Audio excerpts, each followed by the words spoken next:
I'm Chuck Chvala, former Senate Majority Leader. I'm Scott Jensen, former Assembly Speaker.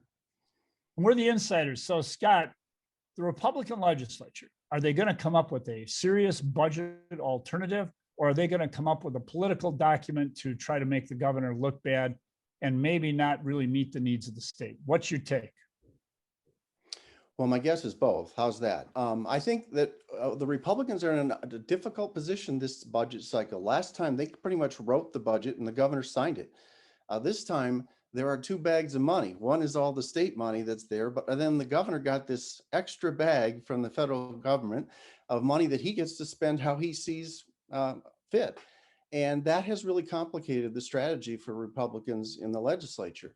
So if they think the governor's going to spend the money in one particular area, they'll want to short that area in the state budget because the governor will use the federal money for that. But the governor's not telling them what he's going to do, so they have to guess. And I think that has made this game very complicated for the Republicans as they're moving forward, and very difficult in some ways.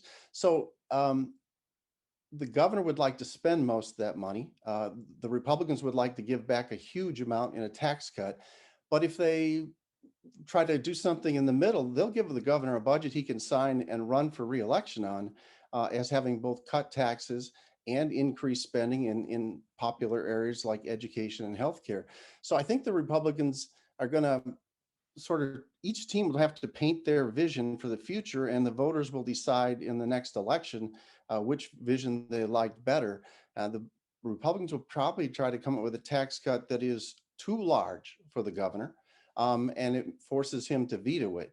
But who knows? In an election year, governors, they like to have it all, and maybe he'll do both.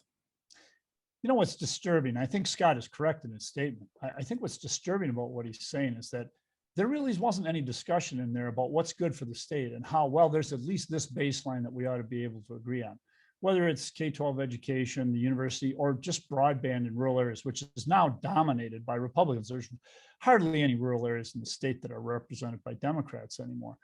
What's disturbing is that that is really not part of the discussion. And it's really a result of Robin Vos and the people that are in the legislature behind him. But here, you know, we can win or lose elections, and hopefully the state will eventually move beyond it. But here's the problem, Scott. When Robin Vos decides to hire 3 police officers, former police officers, including a guy who has questioned the validity of elections, and is going to give them subpoena power around the state, that's questioning the very fundamentals of democracy.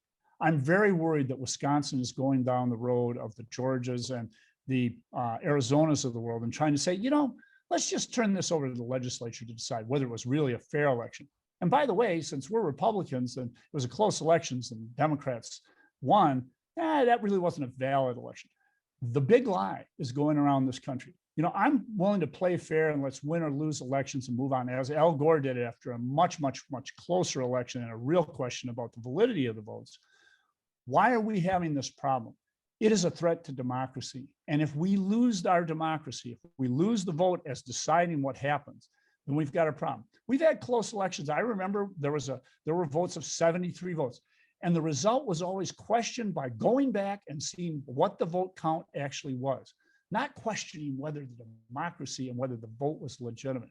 And then to add on top of that voter suppression, that really threatens our democracy. And I am deeply disturbed that this is the attitude that Robin Vos takes, and it permeates not only a budget question, which is awful, but the very foundations of our democracy. Do you feel the Republican Party can ever get away from this? Well, Chuck, you mentioned broadband earlier and suggested that was an area where there might be a disagreement. I actually think that's an area where both the governor and the legislature are going to be on the same page. And that really leads me to a topic that a great deal of speculation is going on in Madison is, will the governor veto the whole budget? Again, I just think that's a rash action, one in which the governor would then have to veto out the increase in the broadband area, as well as all the things he didn't like that the Republicans put in the budget. I think a smarter strategy for the governor is to go through the budget, sign the stuff he likes, call the legislature back to redo the other parts, and in the meantime, start releasing that federal money. I mean, that's what I would do if I was in the governor's seat. I kind of doubt that Governor Evers, a Democrat, is going to listen to probably the most brilliant Republican strategist that they have in the state of Wisconsin, Scott Jensen, when he decides what to do with the budget. Because frankly, if Scott says veto individual items, probably sounds like the governor should veto the whole thing. And by the way, whether he vetoes the whole thing or not, the great thing is the governor has all that federal money that he will be able to use to do things like broadband that are widely popular. And by the way, the Republicans are giving him an opportunity to do so by having so little money put in K-12 education. You'll notice there are reports out there that we may lose federal money if we adopt the Republican budget, which does not engage in maintenance of effort. I think the Republicans are stepping, their power is so great and so overwhelming in the legislature. I think they are engaged now in overreach.